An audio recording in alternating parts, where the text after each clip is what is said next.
came through you. Huh? And they trying to tell you that. I look at some of your children the way I look at cops. A child cry, you say, shut up. That's going to get your house burned down. When you see us out there in the street, we screaming out, and they keep saying, shut up.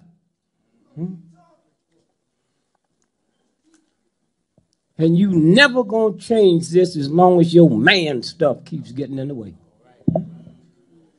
Okay? Never, ever, ever going to change anything. Huh? Somewhere, when you stop, I've had, I guess, the worst month I've had in my life. I've been seeing the same thing you all been seeing. But you ain't seeing nothing. Nothing. Somebody blew up 10 police stations, y'all be happy. But you ain't going to do nothing. Huh? Nothing. How many of you all saw that 12-year-old child that was shot down? I don't mean hear about it. Did you watch it on TV? Huh? Now hear me.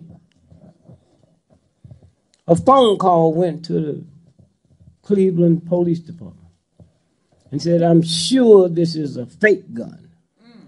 Who calls the police on a fake gun? Huh? See, y'all are too black to be happy. Huh? Go back and look at that. All my people in there, we can't find the call. There never was a call. Now, I know that. The New York Times know it. Huh? The Washington Post know it. Huh? And we just sitting here. How many of y'all saw that child out there playing with the play guns? How many? Y'all scared of me? I asked how many of you saw it? Huh? Go back and look at it again. You was looking at the top of his head and tops of buildings. That was coming from missiles. And y'all didn't see it because the New York Times didn't tell you. Huh? Go back and look at it again. He's out there playing in the park. You can see the tops of buildings. And when that one police car rolled up, did y'all see that? When have you ever heard white folks in one car when they say a nigga with a gun? Now, how come I see stuff different than you? Huh? And all you got to do is go pull it up. That's why they don't give a damn about what you say about your children. You look at it and still don't see it. Did y'all see the cop when he pulled up? Did you?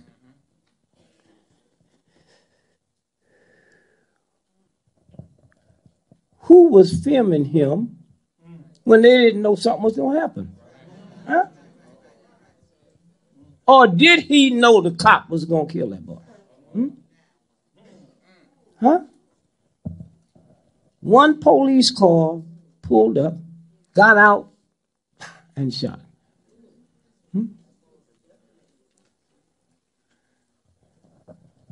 One.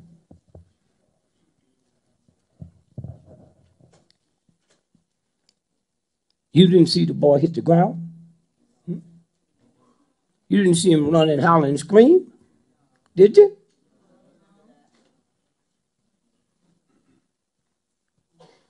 And the next thing they showed you, they didn't show him rolling over, screaming and hollering. The next thing they showed you, him in that red shirt looking just as cute as he could look. You still haven't seen the picture of him being shot or screaming. Huh?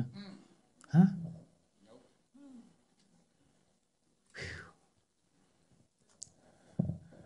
somewhere.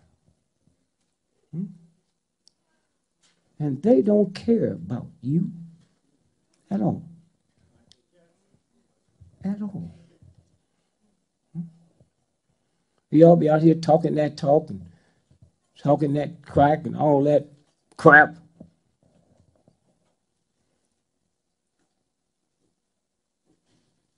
Somewhere. This man here, I don't never go out my house. I got 10 children, 13 grandchildren. I shut my whole thing down the week before Christmas and don't turn it back on till after the 15th of January. Fast and pray.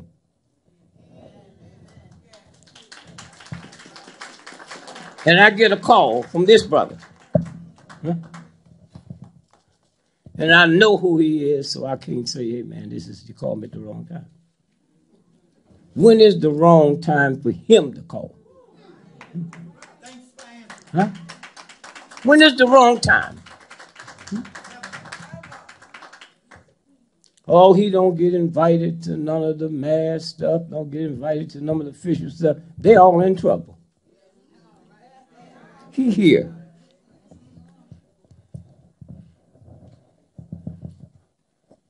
They're getting ready to shut this country down.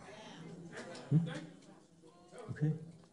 Are you all aware of what happened in Russia 2 weeks ago when Putin left the conference? Huh? When Putin left the day before it ended? Huh? Why? Because that day, all them white folks passed legislation that said if we go through another banking crisis, there's a new law now. They can take 20% of your money. How many of y'all know that? It's a new law. 20% of your pension. And not a damn thing you can do about it. Nothing you can do about it. And you can't figure out what these cop shootings are? White folks been fools for a long time, but this is not one of them. They know what they do. They keep shooting children in front of you while you sleep. And I wonder how many of y'all been watching that stuff for the next 5 years and woke up the next day with no appetite. Ain't nothing affected your appetite. Those are your children.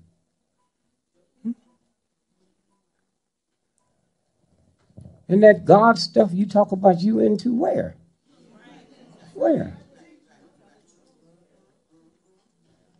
Ferguson? You watched it, you heard it, and you heard white folks arguing.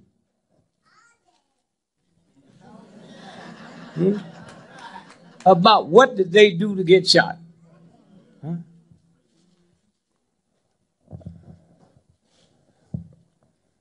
you ain't nothing but chicken.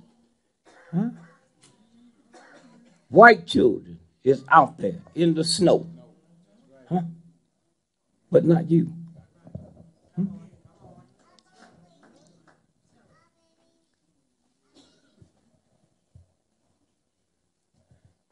We scared. And they ain't gonna do nothing. Scared. Think about what they telling us. The FBI, the CIA, they got as many on the New York Police Department as they have in the FBI. And if you looked at them the other day, when them two cops was killed, or were they killed? How many of y'all know they didn't know each other? See what I'm talking about? They never seen one another before they sitting in that car. So the white boys eased all the white boys out the way so they could take that hit. Huh?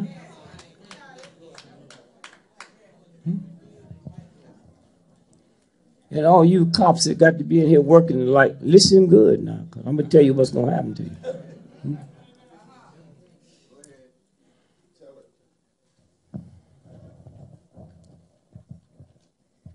Saturday morning, we woke up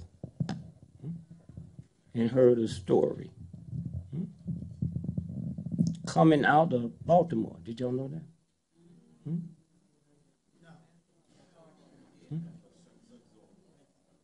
They said a guy went in his girlfriend's house.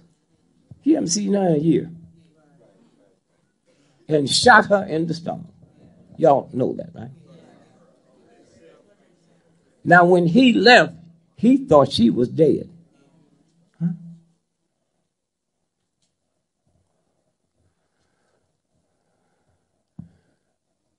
She didn't die. When they carried her to the hospital, it was 20 homicide detectives there. How'd they know? How'd they know? Huh? How did they know? Huh?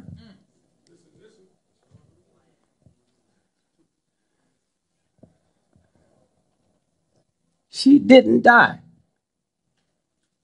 I'm questioning, did she ever get shot? When I look at her history, she worked for naval intelligence. Huh? Huh?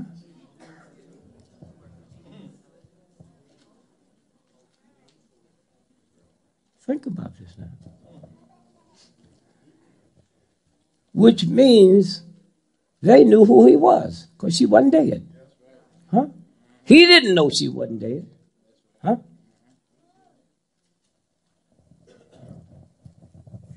So he said, I'm going to kill me some cops. And those of you all that thought that such fools. Huh? You never asked the question, then why didn't you tell 2 cops in Baltimore why you had to come here? Hmm? And how did he get here? He wasn't driving. Nobody's talked about how he got to her house. She lived 30 miles outside of Baltimore. Hmm? Then he took a bus to New York, gonna kill a cop and ride a bus. And y'all didn't see through that?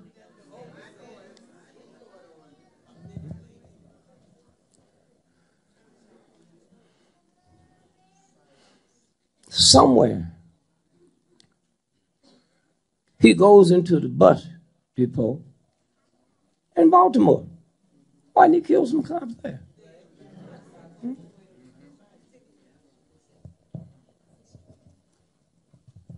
Then he comes to New York. Oh, New York told you. New York Times, Washington Post, they told you.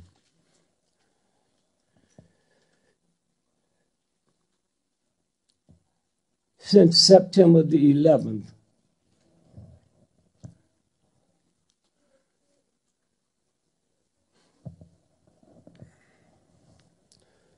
the Port Authority is safer than heaven.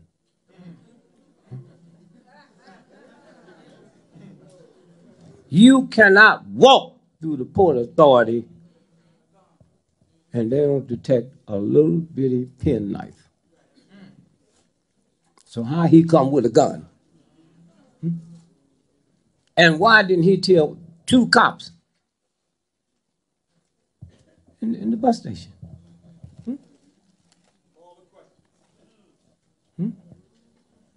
Why didn't he kill 2 cops at the bus station? Why did he go to that spot? Here's what the New York Times not going to tell you. They was running a clinic on how to deal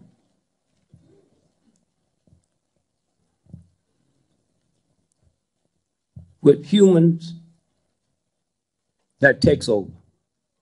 That's what was happening there. And that's when them two non-white cops were sent there.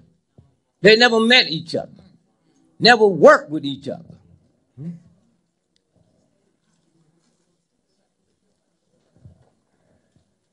It was a dry run. So they had satellites filming it. So they could share it with other police departments.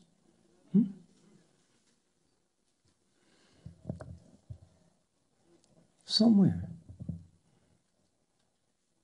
We sit and watch what they tell us while we argue with each other.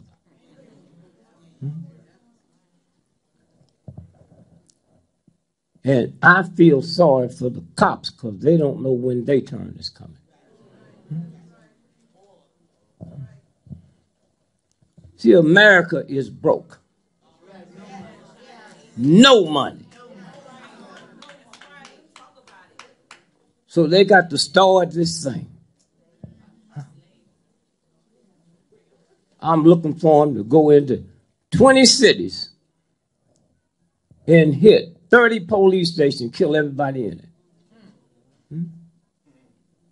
Y'all don't feel nothing? Then they'll kill Sharpton.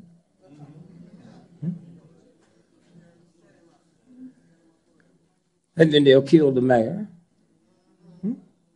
See, you have never dealt with white boys like this. Thugs, psychopaths, sociopaths.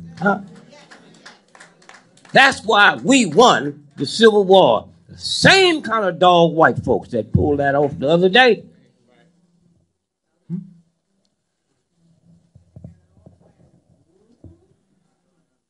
That was them. Yeah.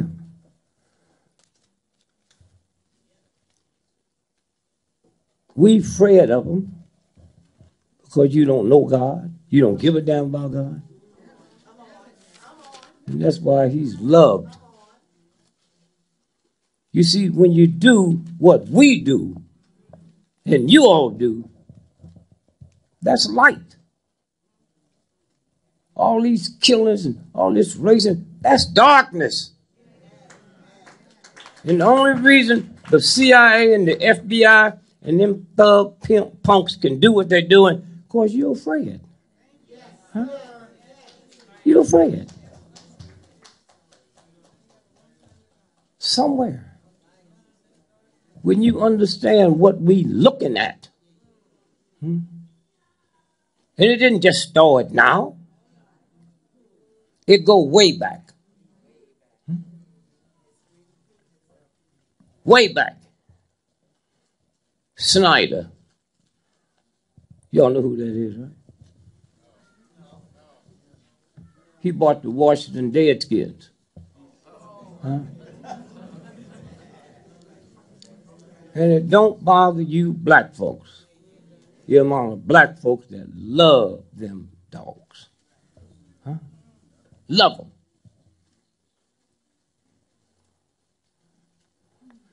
You look at this, you think he was in Nazi Germany. That's the first owner of the Washington Redskins. What's his name? Marshall. Brought Nazis there to that game with their signs. There'd be no black niggas on this team. So it didn't just now start. Huh? And some of y'all got the gall and the gut to pull for them thugs. Huh? Somewhere. Then now we saying change the name. And I was with them last Sunday. I said, it's y'all's fault. Because y'all got all that casino money. Snyder bought it for $9 million.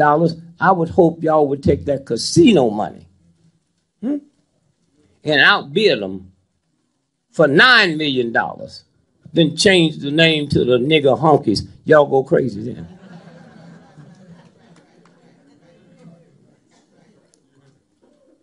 You go crazy then. See how it works? You are light. They are darkness.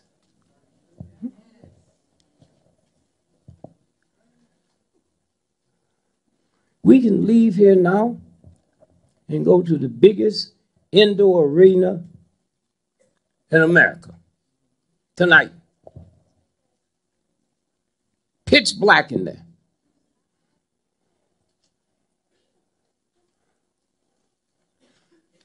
Once we get in, they got 10,000 rats and 400 million roaches. And all you got to do is turn the light out and they'll run their ass off. That's all you have. That's the power you have. Huh? But we don't use it. I'm 82. I remember when I was a little boy. Thank you.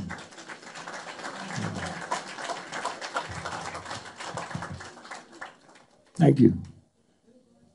I don't know why y'all scared of getting old. I've been there. Wrinkles don't hurt. Your mind kind of waves. One of my grandchildren said, well, Dad, how do you do when your mind starts fading? I said, I feel good. I get to hide my own Easter eggs.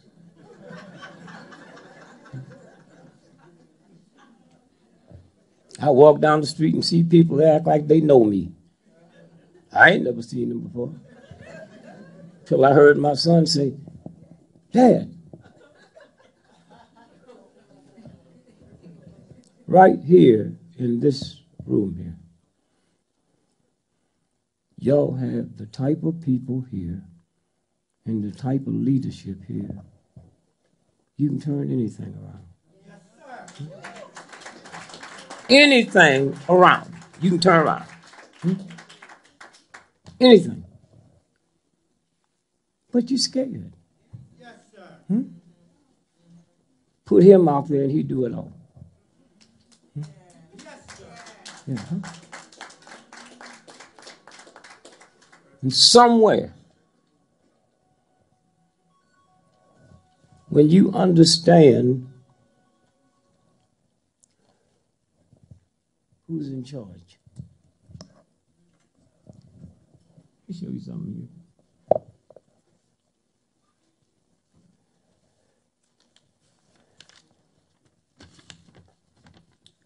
Food for thought. In 1923, a very important meeting was held at the Edgewater Beach Hotel in Chicago. Attending this meeting was 9 of the world's most powerful, successful financiers. Those present, the president of the largest independent steel company. 2, the president of the largest utility company. 3, the president of the largest gas company. 4, the greatest wheat speculator on the planet. 5, the president of the New York Stock Exchange. 6, a member of the president's cabinet. The greatest 7, the greatest bear on Wall Street. 8, head of the world's greatest monopoly. 9, president of the Bank of International Settlement. So somebody said, hey man, let's look. 25 years later and see where they are now. Okay. 1, the president of the largest independent steel company, Charles Schwab, dead and lived on borrowed money for 5 years before he died. As a universal God that don't give a damn about your color or who you think you are. Huh? And when you all start realizing that, then things will change. What was his name? What's his name? The computer guy. No. Huh? Steve Jobs. Did you know, because they didn't tell you, in his personal checking account, that's that little thing he walked out the house with, he had $400 billion. Okay. And he couldn't make 58. I got an old, nasty, no good great-granddaddy. Cuss, drink cheap wine, huh? Don't give a damn about the church. He's 91. Oh, Steve should have followed him around. Now, let's watch him now.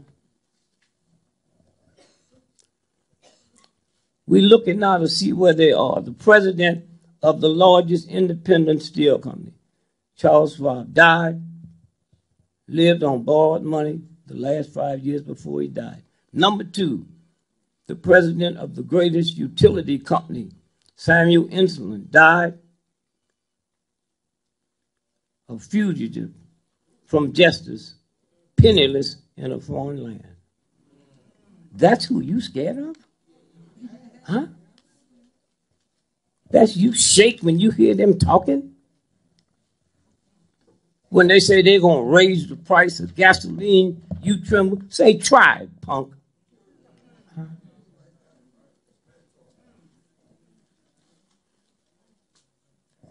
Number 3, the president of the largest gas company, Howard Hobson, became insane. Number 4, the greatest wheat speculator, Arthur Cutler, died abroad insolvent, no money.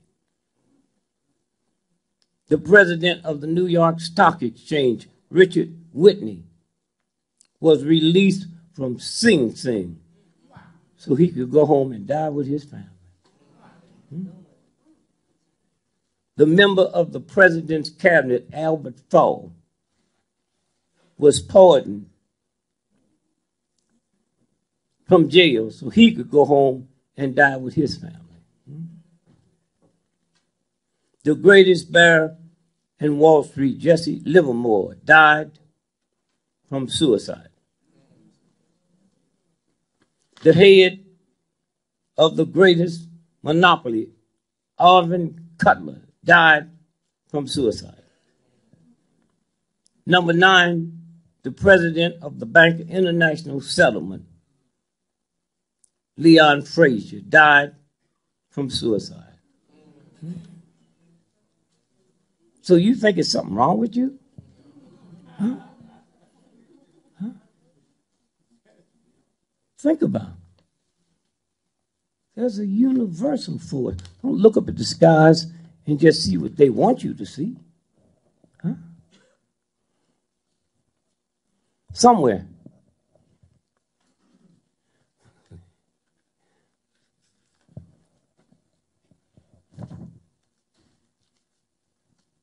I'll find it here somewhere. JFK, one of the richest politicians. All that death money, Daddy stole it. Had a sister, mentally deranged. She was in one of the wealthiest mental hospitals on the planet. And with all his money, I'm telling you this now so you can check it out.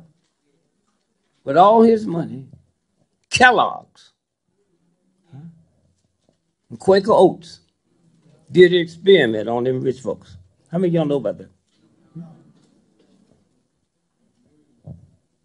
They took oatmeal, cornflakes, and dipped it in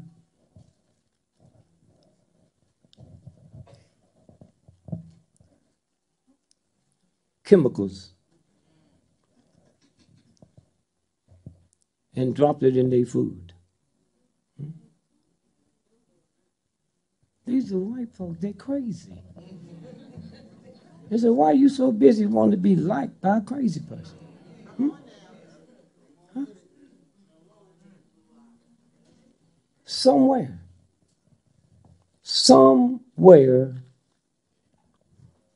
everything's about to change.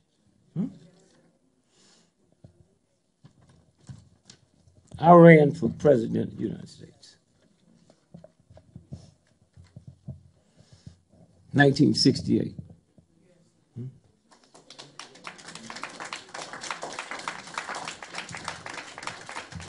And had I won, I'd have asked for a recount.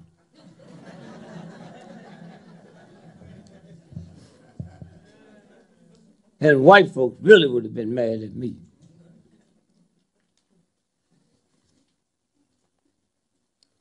Because right after I got sworn in,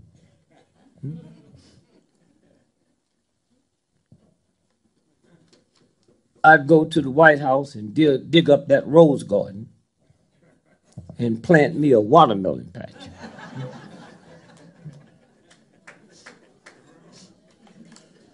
Have you ever asked yourself how you can be so crazy? White boys have sex with watermelons and make you ashamed of it. You don't even know they're doing that. Huh? Open up a woman's leg and look up there. Same thing you see if you open up a watermelon. Huh? Huh? You don't want white folks to see you eating watermelon. They're the ones doing it. One white boy told me, said, yeah, man, you can't have sex with watermelon too early in the morning. That dew make them cold. And you can't have sex with a watermelon too far up in the evening because that sun make them hot. That's what they do. Why are you ashamed of it? Huh? And then wonder what's wrong with your children? Why are they wearing their pants below their butt? The folk that killed your Jesus didn't have pants below their butt. The mob didn't wear pants below their butt. You live here. You know the mob. Ain't a cop ever put a chokehold on a gangster. I mean, think about that. Somewhere. Now, listen to this old punk Giuliani. His children hate him. Y'all know that, right? Y'all really know why? He was living in Gracie Mountain with that man. Oh, y'all didn't know. He ended up being police chief.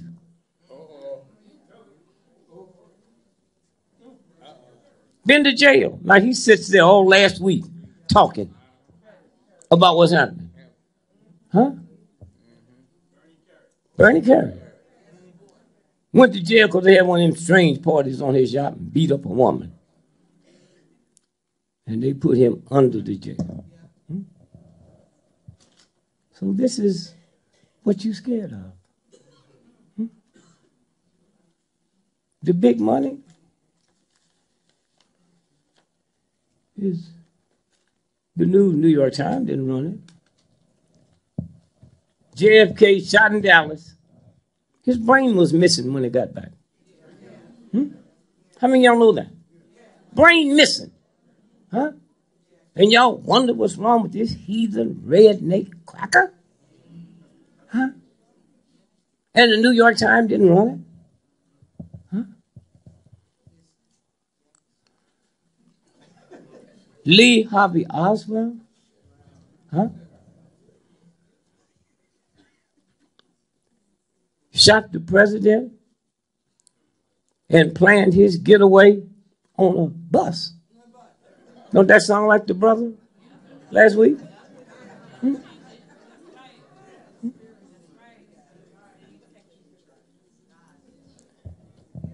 Rich family. Huh? The only reason I wasn't on welfare, they didn't have welfare when I was a little boy. But I spent more millions of dollars, me and Mark Lane, investigating that shooting than the family did. And then they start killing them and make y'all think it's a bad omen.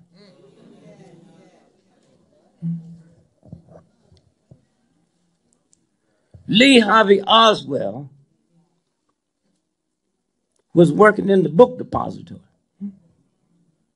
The book depository. Where the car coming down Elm Street, that car never was supposed to go down Elm Street till 30 minutes before Kennedy got shot. And you black folks act like this white boy was normal, and then he just got crazy.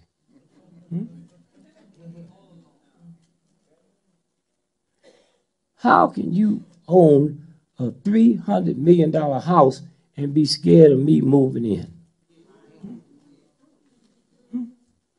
Unless I'm your butler.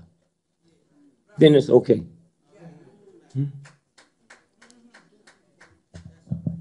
And we knew Obama would be president 4 years before he became president.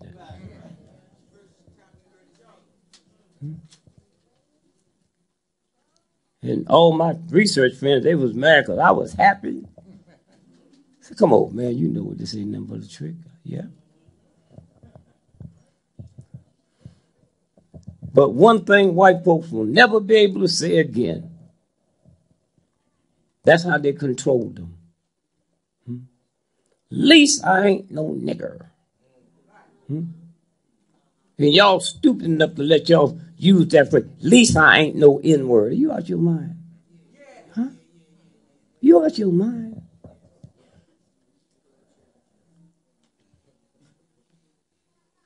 And I don't know who duped y'all and told y'all Jews have power. 3 Mondays ago, the Washington Post, Sears and Roebuck, y'all know about that? Put out their Christmas stuff, and one of the rings had a swastika on it. Huh? And they had to apologize. How many of y'all just heard that just now? Now here's what I'm telling you. Why do you think Jews got power when I got to come and tell you, not them? Huh? What kind of gun did they use on them last week? Huh?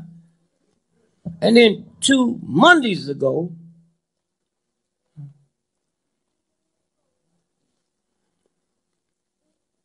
Walgreens drugstore, y'all see it? Hanukkah wrapping paper. Woman bought some and was looking through it and saw swastikas in the design. And they haven't said one word. And y'all don't see something that's happening? Huh? The Anti-Defamation League, they ain't opened their mouth. Huh? That's what's happening now. Huh? Now.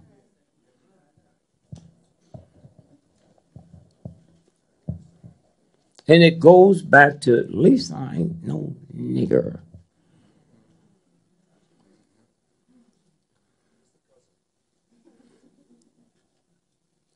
Once Obama became president, they can't say that no more.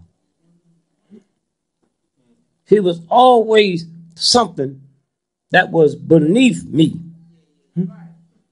God didn't tell me that. White folks told me that to keep them crackers behaving. Lisa ain't no nigger. And did y'all understand once he become elected, they were talking about killing him outright, killing him, killing him, huh?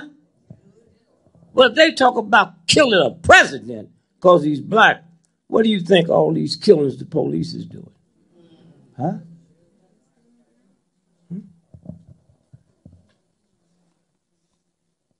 And so I was so glad he won the second time. See, the first time, that first black president ran white folk crazy. Second time, no, you can't get crazy, you go mad. And the only way you treat a mad dog is kill it. That's what's fixing to happen. When I ran for the president,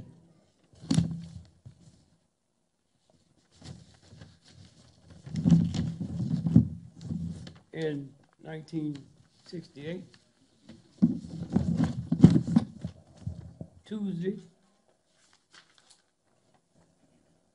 Can you see the date up top there? Yeah. Oh, I'm sorry. Let's do this now. November the 7th, 1968.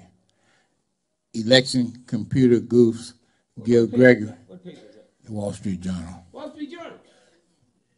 Gave me what? Give Gregory 9 million votes. I got 9 million votes out the state of Pennsylvania, and they had to shut all computers down because it predicted Gregory had won by a landslide.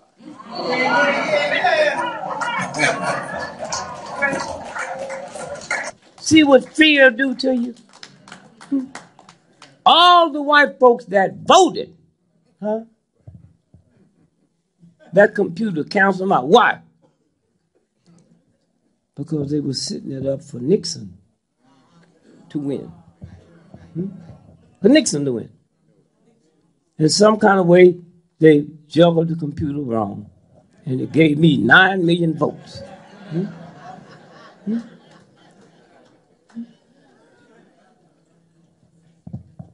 You have the same power when you lose your fear. You know the economy's bad. You don't have to read no Wall Street Journal. Every time you turn on TV and they say, buy one suit and get 6 free.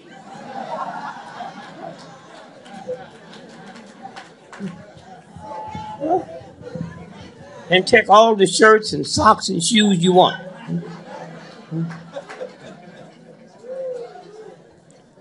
I got a brother, they put him out of business. How are you going to shoplift when you can just buy one and get 6 free?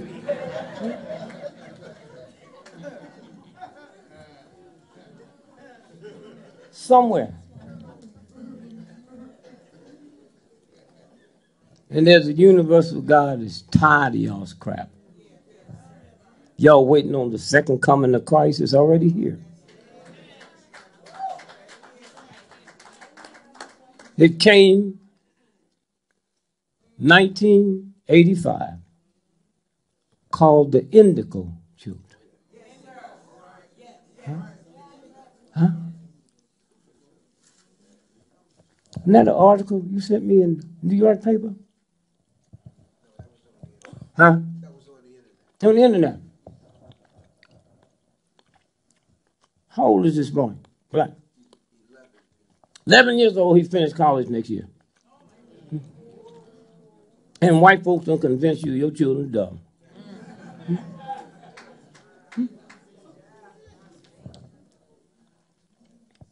Computer genius.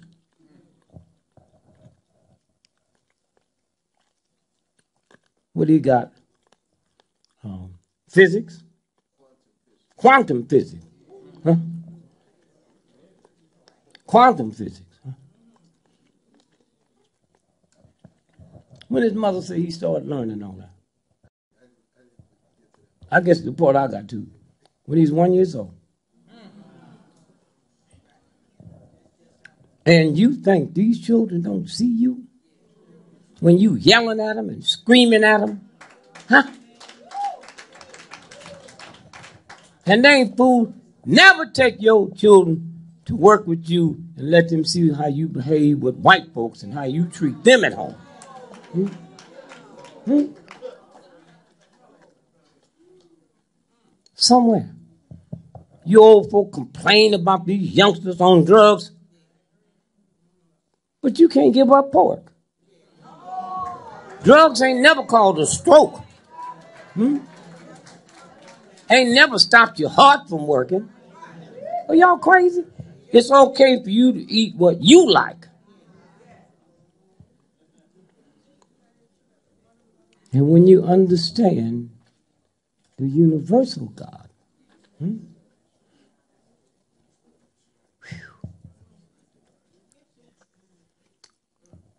about 400, 300 years ago, a group of scientists left America and went to Colombia. See, they're looking for something. Crystal.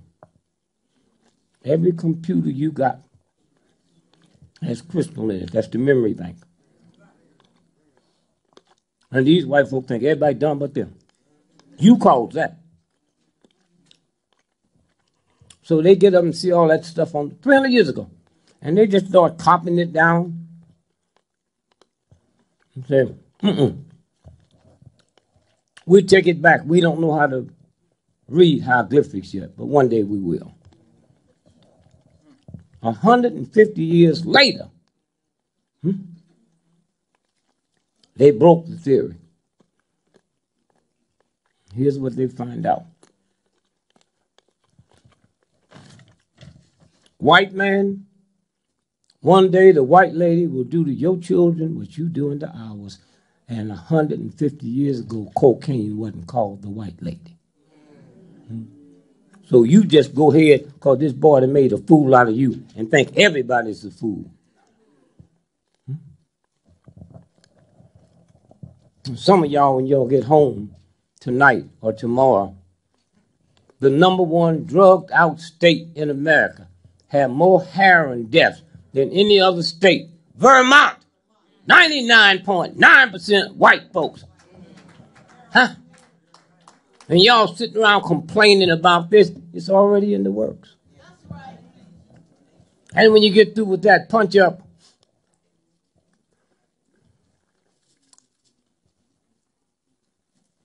the Attorney General, he's still Attorney General now, but he won't be. Holder held a press conference 2 months ago, and he said, more Americans, that means white folks,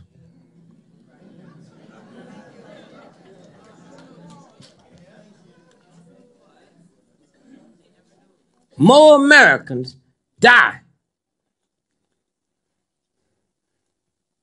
every year from heroin overdose than all the automobile accidents and homicides put together. And y'all sitting here wondering, when is this happening? It's happening. I went up to interview some white folks in Vermont. That white girl told me, she said, Mr. Gregory, let me tell you how bad it is.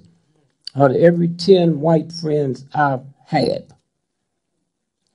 either 9 of them had died from heroin overdose.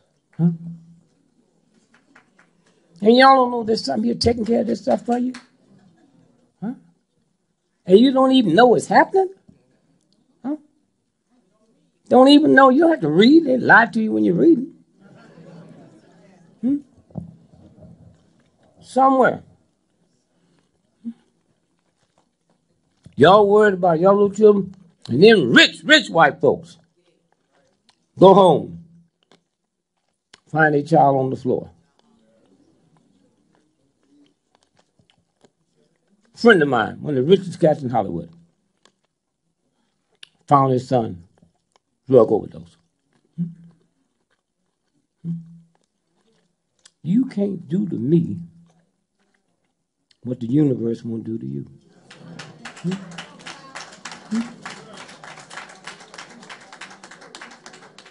As long as you don't ask for it. As long as you don't ask for it.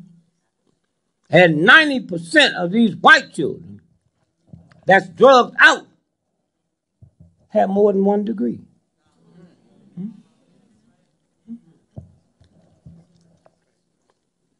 Somewhere.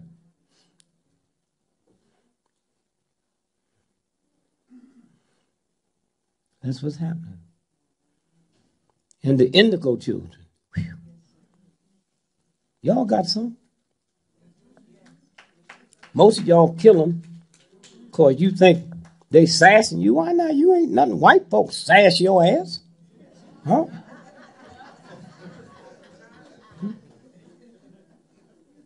So you call the doctor and they give you that free Ritalin? That's for indigo children. They born with IQs. 200 and go up. Huh? And they in your house. You and your wife had a baby tonight. More than likely they be indigo. When they come home tomorrow, while y'all sleep, they travel to other planets. I got 13 grandchildren. I know 8 of them is indigo and maybe the rest of them. So I just make like I don't know and I be asking for lottery numbers.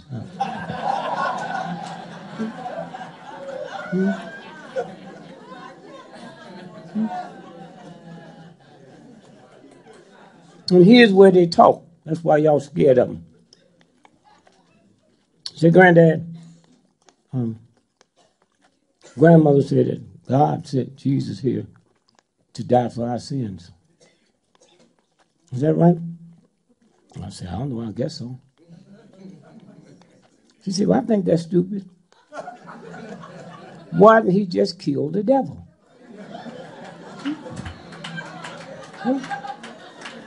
That's how they talk.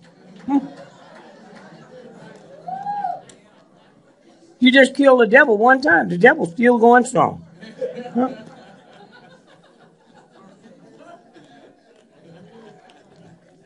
I understand what they're talking about. I'm 82 years old. I ain't never seen a fat devil. You want to see fat sisters? Go to the Baptist church and sit next to the choir.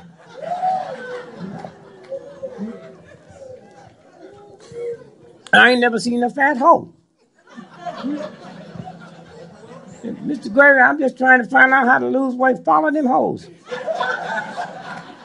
You don't have to turn no tricks. Just eat what they eat.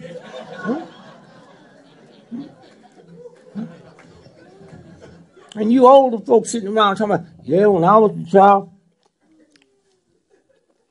the neighbors would spank me. That's that nigger stuff in you. You got so used to white boys picking up a 2x4 and beating your son to death. You don't care who hit him. Somewhere. Y'all got a big job.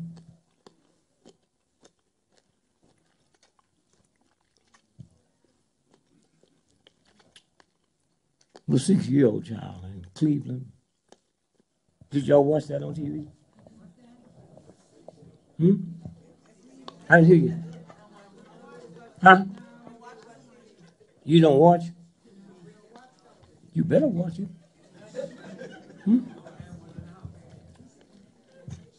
Did you watch? Somebody called in, police department, said, I'm sure this is a toy gun. Nobody calls 911 on a toy gun. And the fact you didn't watch it, here's what you missed. Did y'all see him out there in the field playing? Go back and look at that again. That picture's taken from a satellite that showed the top of his head and tops of Bill. Who owns satellites? But the government. Did you see when the white cop showed up? No white cop gonna come when they say it might be a gun with one car.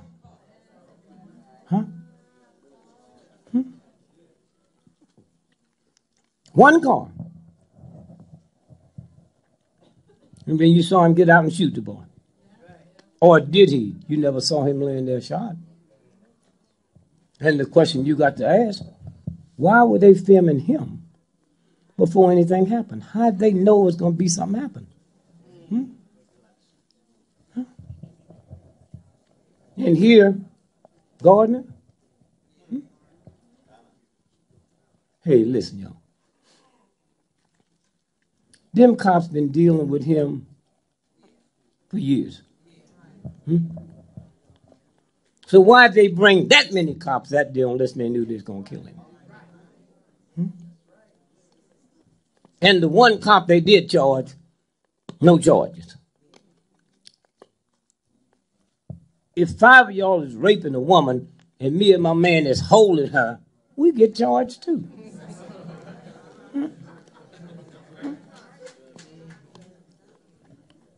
And then you got white children coming out in the snow, in the rain for your child. And you ain't nowhere around. And that don't bother you? That don't bother you? Go back and look at the film of Michael Brown. Y'all see that? When he's in the store, what is it, he stole cigarettes? Go back and look, because they changed stuff on you. He had on flip-flops and short pants. When he's laying out there in the ground, he got on Nike tennis and long pants. What kind of a nigger are you? Huh? Talk your talk, and they put it right in your face. Huh? Right in your face. And you don't see it. Huh? And then the one brother, Johnson, what he said? He had his hands up. That became a symbol all over the world. Huh? And then 3 days later, the FBI put him in witness protection. That's not a federal case. What does he know that they don't want anybody to know? Then they had grand jury and let him go. Y'all saw that, right? You need to go back and look at that transcript. The old white boy told you what he knew. He said the reason we had to let him go, and y'all think the black folk that voted not to indict was crazy? No. The same one that said had his hands up went before that grand jury and said he was lying. Huh? Okay? If I'd have been an 82-year-old black man, I'd have let him go too. The one that told the whole world then said he was lying. Okay?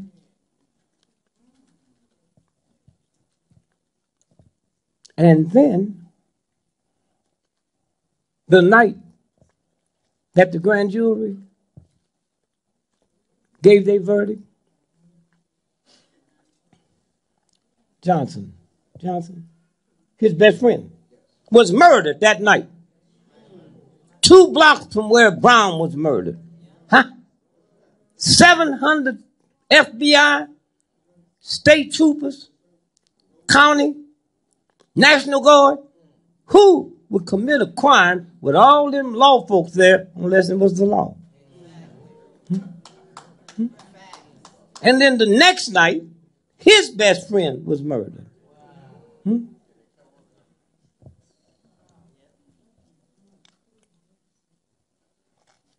Somewhere.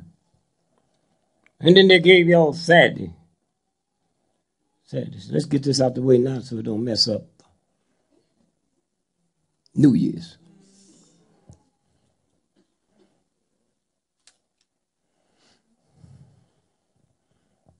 Y'all heard what they said.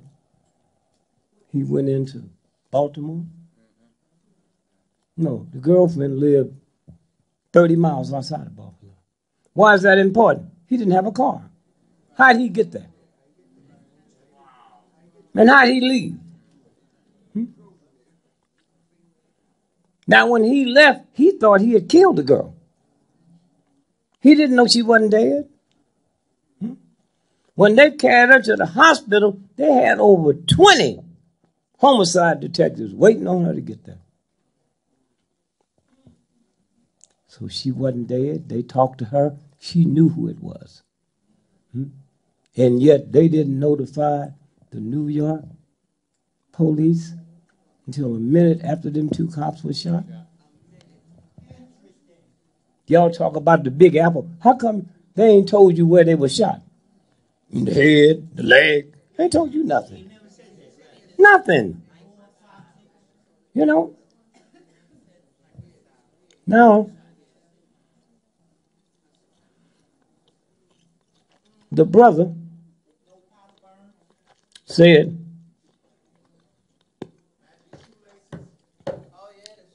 you take one, I'm taking two. Oh, this nigga commit suicide. If I'm running from the cops and going to commit suicide, why don't you turn back and shoot them?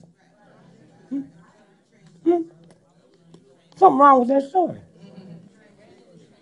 I mean, y'all know here in New York, them subways, they guard them better than heaven.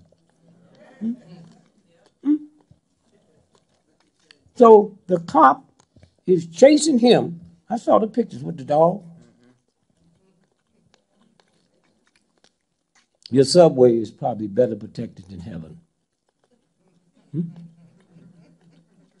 They don't start rolling the camera in the subway 2 blocks away in case somebody drop you off in a car. So how come we didn't see him committing suicide? How come we didn't?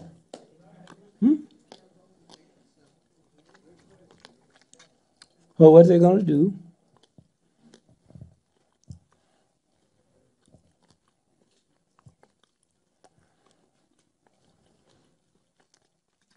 is go into police stations across the country and blow them up and kill about 500 cops.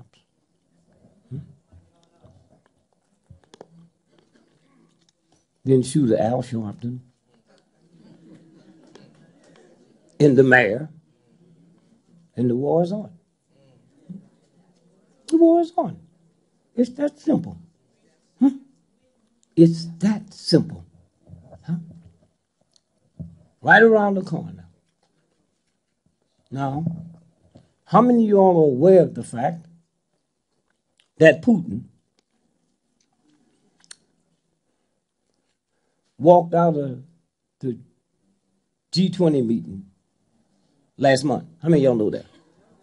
You know why he walked out? Because all them white countries got together, and here's the legislation they enacted, that if the banks get in trouble again, they can take 20% of your saving, 20% of your pension, and ain't a damn thing you can do about it. How many of y'all know about that? Okay? And y'all just been so nice and peaceful. They're going to give him his. Oh, yeah. We're going to get his. And when they come to pass, I'm going to be right next to him.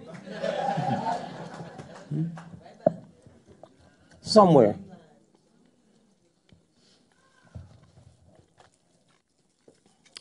Watch what's fixing to happen, huh? Don't let people come by because they love him and tell y'all what's fixing to happen. And you go home and go to sleep. If somebody called me when this mess break out and said, Brother Maddox, crap, I'm coming. But he got away. He need to help y'all. I ain't coming.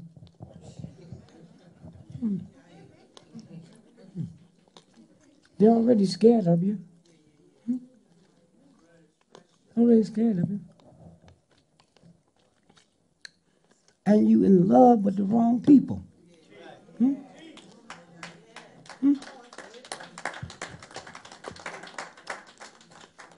The New Deal, some of y'all old enough to remember that? Roosevelt?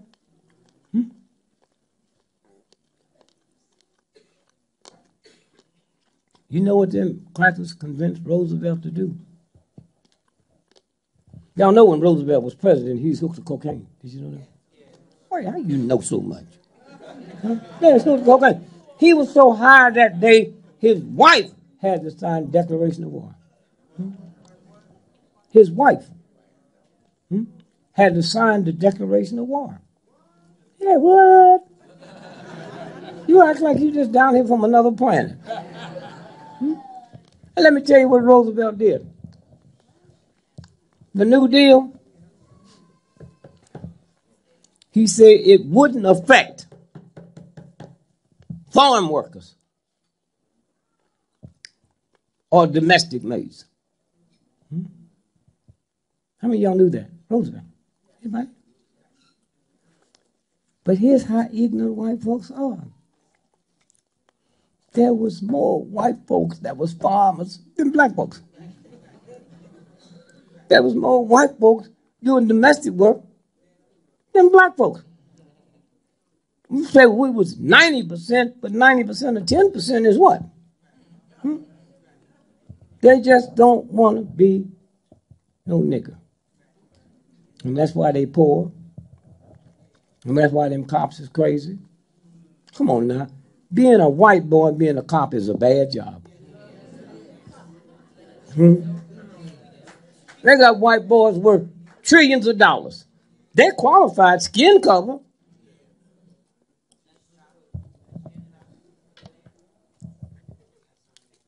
White boy. Ignorant, redneck, white boy. A police who didn't like me before you gave him a gun. And white folks, not only they ignorant, they the luckiest people. You know why we not scared of white folks? Huh? You know why? The way he raped my mama, my grandmother. I've always seen yellow folks when I was a little boy. They don't scare me. My aunt was yellow. Huh? My uncle was whiter than white. I had the pleasure of coming up through his trifling, not to be scared of white folks. They scared of me. They never seen me. They'd never seen me when they was growing up. And so this is what this is about. Somewhere. Now, I'm getting ready to get out of here. Because, see, tomorrow they can shoot you legally. They can shoot you legally. You know, folks be shooting up in the air, and you down in the basement apartment and get hit.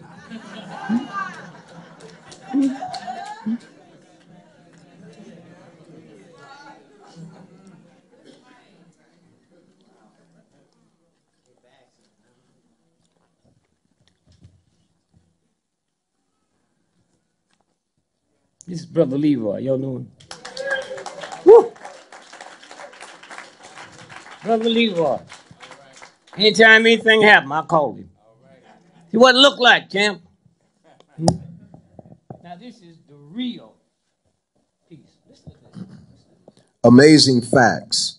The average human body gives off enough heat in only 1/2 hour to boil a 1/2 gallon of water. That's the real God.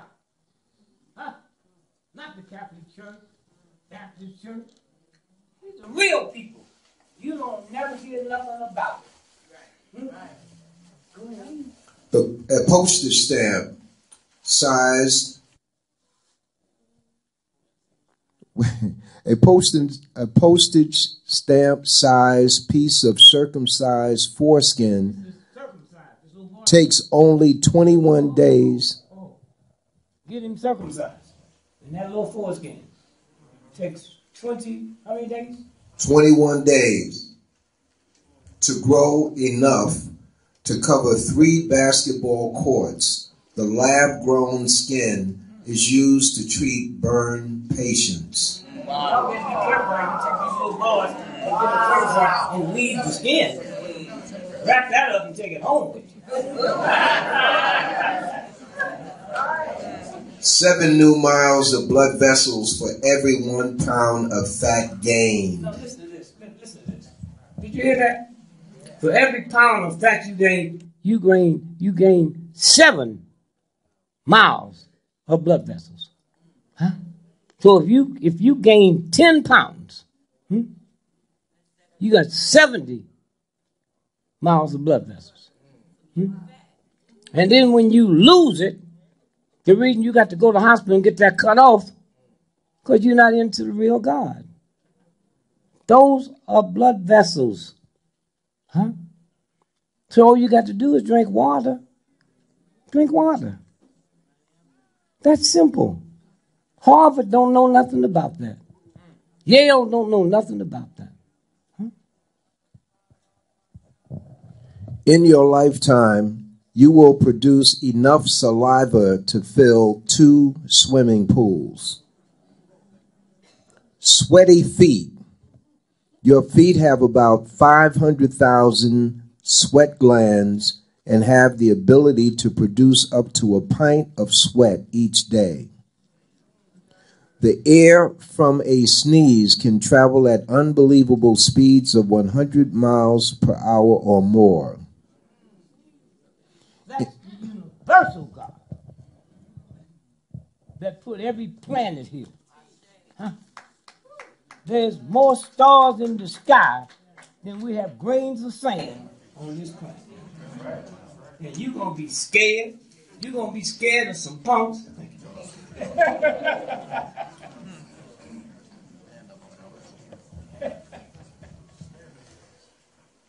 UCLA sued over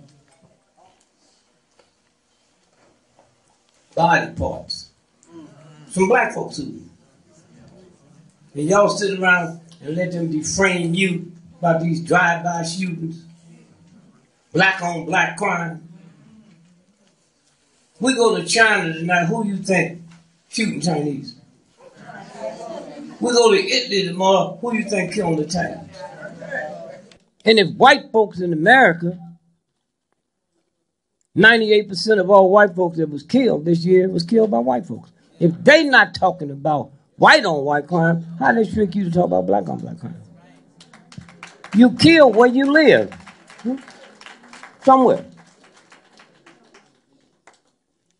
And so they trick you into believing that your son is trifling. Did you ever ask a simple question? How come 98% of drive-bys is men? If me and you was just trifling, we just gonna kill up everybody, then what respect we got for women? Men's organs sell for more than women's organs. So if you my daughter, you my son, I'll leave here and find out you was shot and killed in the drive-by, I have no jurisdiction over that body. That's the law. That's homicide. That's homicide. No jurisdiction over that body. And you so all shook up and all that, when they finally release the body and you go pick it up, never dawned on you to open it up and see what's in it, because once it's in the grave, you can't get it no more. That's what it's about. Not only do they steal your child's organ, but they make you ashamed of how they got killed. What kind of fool is you, huh? What kind of fool is you? So, Kissinger. I want y'all to hear this now because it's getting close. I'm sorry.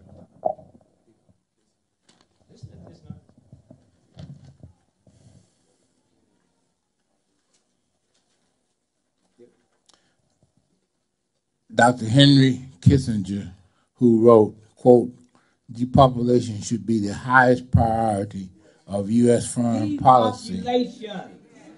Huh? They drop stuff in the black community every night to make you kill your mom. And y'all sitting around, you don't even feel it. It's called chemtrail. Towards the third world. You want me to read the underline or the other? Yeah, this part of it. But also as President Texas A&M University before coming to Berkeley. During a presentation about his case, Chappelle revealed that a spermicidal corn developed by a U.S. company is now being tested in Mexico. Males who unknowingly eat the corn produce non-viable sperm and are unable to reproduce. That's what they do. Y'all can see this. You think you're in a packing house. They got the sections of the body and how much they sell for. Wow. And y'all think it's something else. Somewhere. So somewhere, my brother,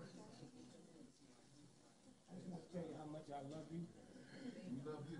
And how much I love you all. All right.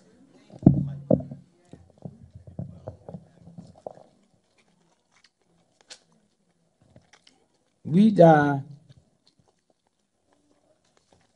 5 times more from heart attacks than white folks. Did you know that?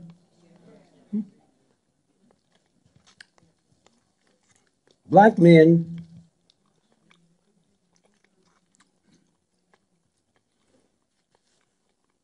is 4% of America's population. Huh?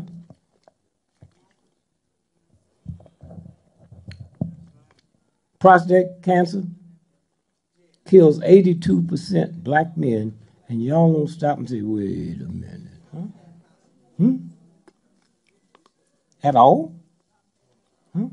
Black women, 6% of America's population, 98% of fibroid tumors is black women, and the next highest group is Jewish women. What y'all got in common? Nappy hair. And you older folks, as you go home tonight, think about, did you ever hear about fibroid tumors when you was growing up? Where'd they come from? Perms. And one day when you wake up with a lot of God sense and realize Sears and Roebuck didn't make your hair. Huh?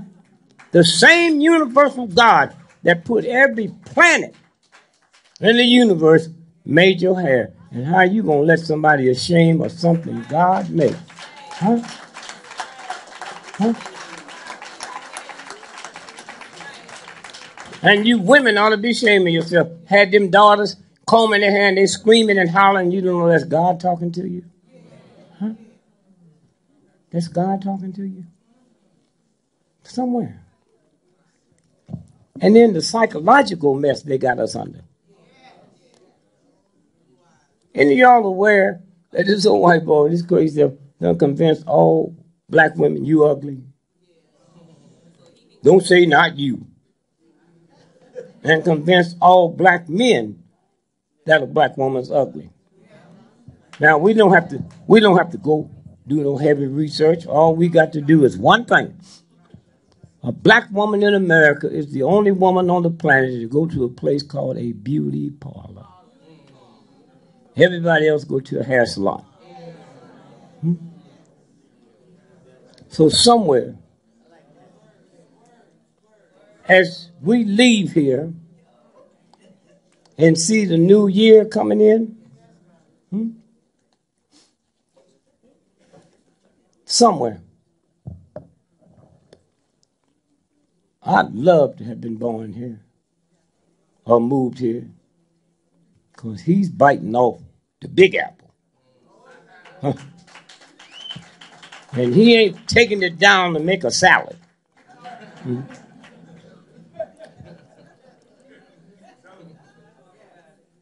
So that's what it's about. Can't be afraid. I have 10 children. Always listed in the phone book. Never had a bodyguard. If the God I pray to can't protect me against filth, then I'll be the first one to say, God, you ain't God. And I'll help you, white boy, pull the trigger. That's who you are. And so again, I say thank you, my brother, and those of y'all that know what he done. For a long time.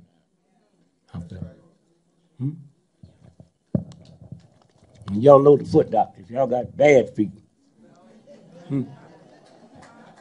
That's the foot doctor.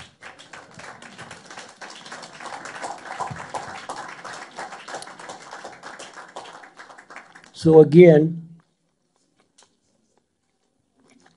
don't teach your boys when they see a cop car to be afraid. That's a violation of God. I had 3 boys. I've never stooped to the ungodliness to tell them, behave when you see a vicious cop that might shoot you. Why would you teach a child to behave with filth? You mess up their mind. You make them think they doing something wrong. No, you need to go out there and tell that cop, these are my boys.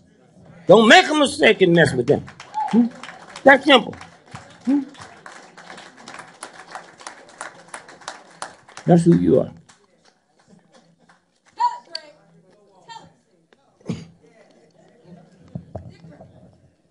So again, I just say thank you, my brother.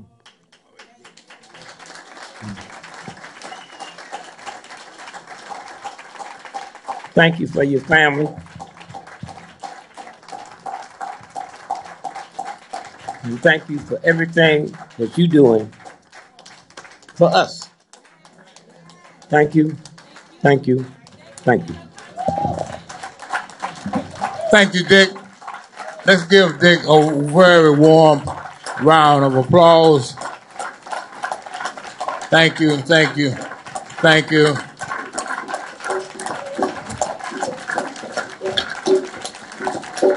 Thank you.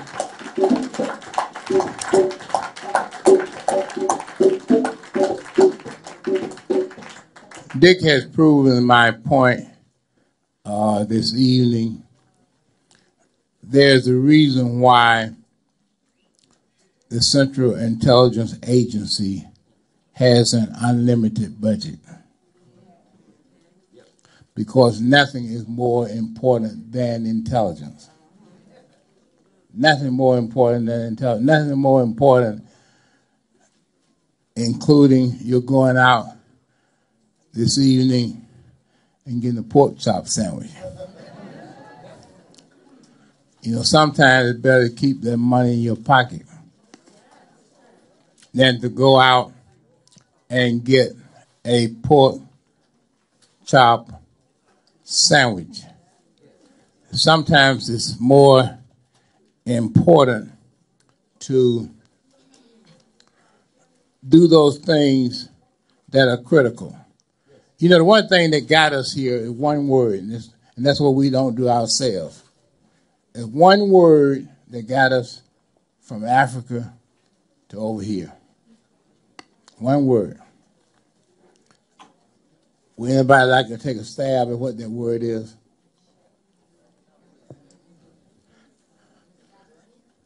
Investments. There's a reason why it's called the stock market.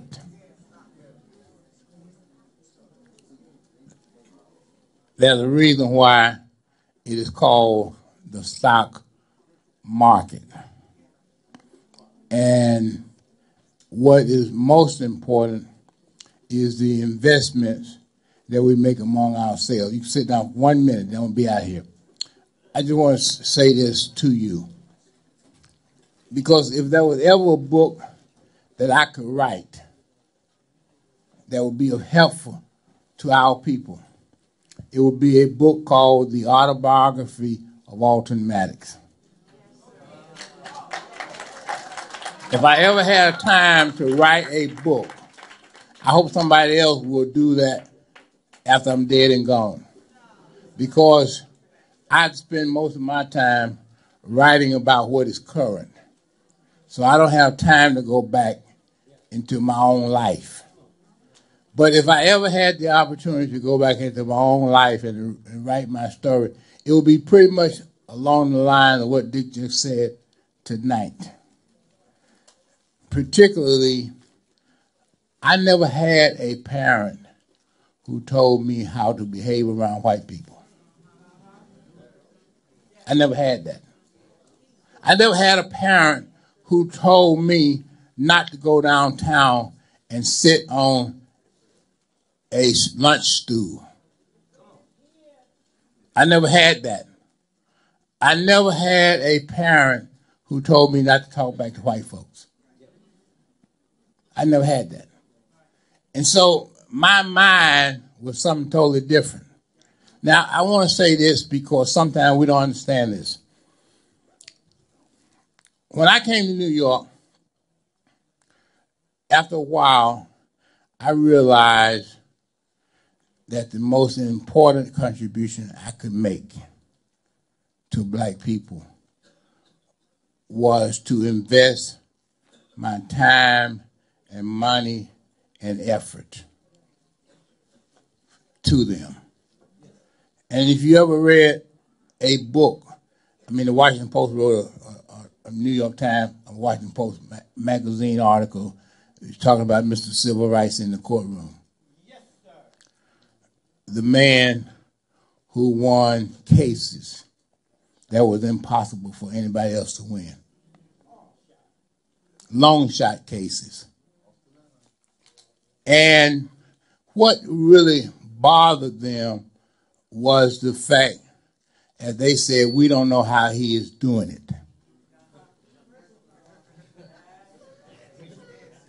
That's right there in the Washington Post, Mother's Day, 1987, Dick.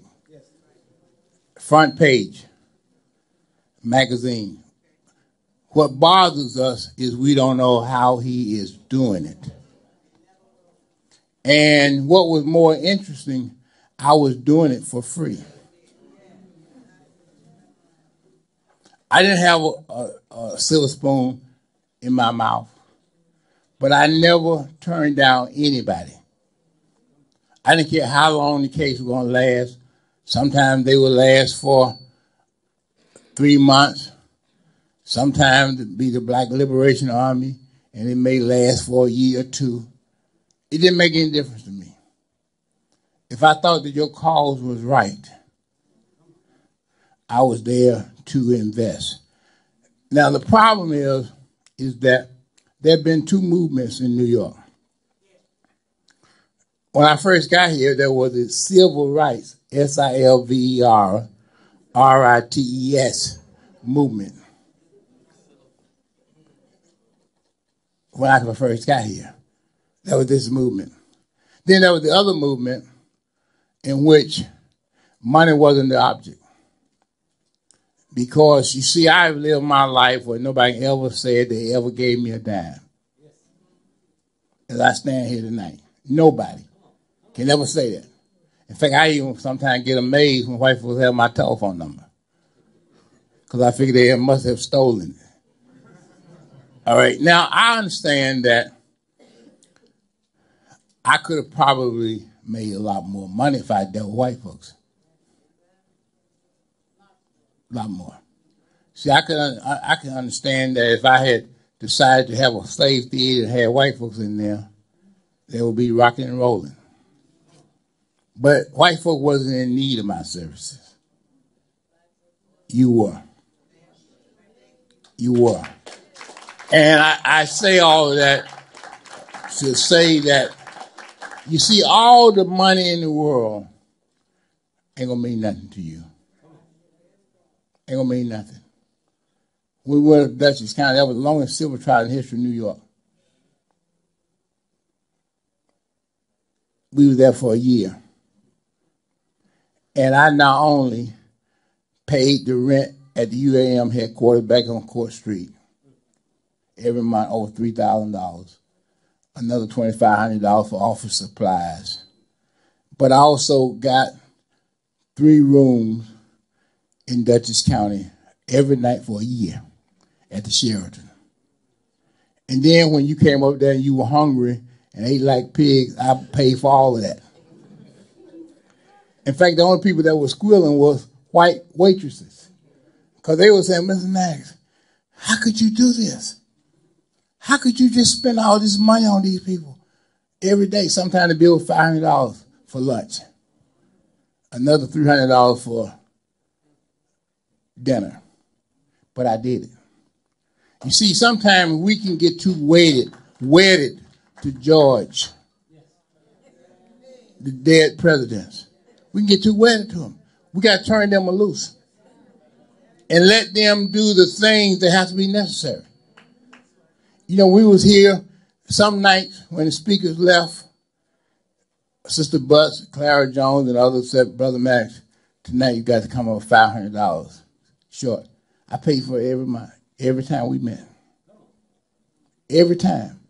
Didn't say a thing to nobody. Just went and did it. But we got to let go of that. You see, we're not going to be who we should be if we're going to continue to try to suck the blood out of other people. You see, it doesn't bother me now because I have gone through all of this. See, I'm 70 years of age. All right, I'm 70 years of age. So, you know, I have lived my life. And I fought a good fight. And I've ran the course. But it's for the next generation that you got to worry about. And how you going to provide for them. You see, I mean, that's what this is all about. What are we going to do for the next year? How can we ensure that they're going to be around? You see, and that's why all of this stuff comes important to me. You know, I spent 24 years not practicing law. I didn't miss it. You know why? I never went in. I was always a man. A man finds the needs that are necessary for his community. That's what a man does. You see, so when they said, well, you know, you better take a vacation for a while, I didn't care. Because I looked at our children and I said we need a freedom retreat for boys and girls. I looked at our voters and I said, well, we know we need a freedom party. You know, I looked at television, how we were stigmatized. And I said, well, you know what, we need a friends like it is. All right? You see, those are the things that's important. So when I leave here, you know, somebody can say that I made the right investment and I committed myself to the right people. Because you see, as I told the judge once, we was in Manhattan, and I was being charged with assaulting 2 court officers. And I want you to read what I wrote in the program, but there was a hidden charge in all of that. And the hidden charge was obstructing government administration. You see, and what lawyers have to be concerned about is not ever being charged with that. Because that means automatic disbarment. That's the reason why most lawyers are afraid to open their mouths. Because they know that being charged with obstructing government administration brings everything to an end. I had to go to trial. Judge Erbaum instructed the jury that he's guilty of sin. Fortunately, I had some people that were thinking. And they decided that I was not guilty. And so I was able to continue my work that I was doing. Now, I say all of that because, you know, we got to have a better perspective in life. As we move into 2015, we got to have a new outlook. We can't bring old habits into a new year. We can't bring old habits in a new year. It's 2 things that have killed black people in America. 2 pieces of evidence that nobody ever talk about. One is reputation evidence, and the other one is habit evidence. You see, when you take the witness stand, your reputation is already there. That's why you'll get convicted, because that's a silent killer. You see, when you take the stand, they see a black person on the witness stand, or they see a black defendant, your reputation has already preceded you and has convicted you. See, so it's not even an issue of saying, well, you know, they didn't like me. It had nothing to do with that. You didn't do anything to deal with your reputation.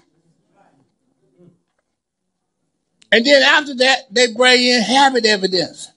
We have bad habits. And those 2 things are enough to send any black person to prison for the rest of his or her life. Those 2 things. And that's what I had to fight. All right? And very few people understand how to deal with that. So, what I'm saying is some of us are going to have family next year, going to be in the prison industrial complex, going to be in the legal system. But the question is, what are you doing now before they get there to make it better? That's what this is. Because you see, all these little nickels and dimes that we're trying to save ain't going to help nobody.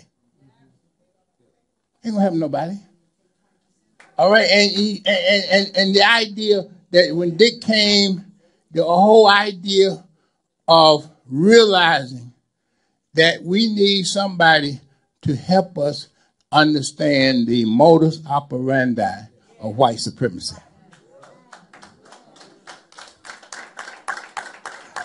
And Dick is one of those persons, if you were really thinking and you were really connecting the dots, what he was telling you tonight is about the modus operandi. This is how people operate. This is what you have to defend yourself against. And that's what this struggle is all about. And so, as I said before, one of the things that happens, whenever I introduce any speaker here,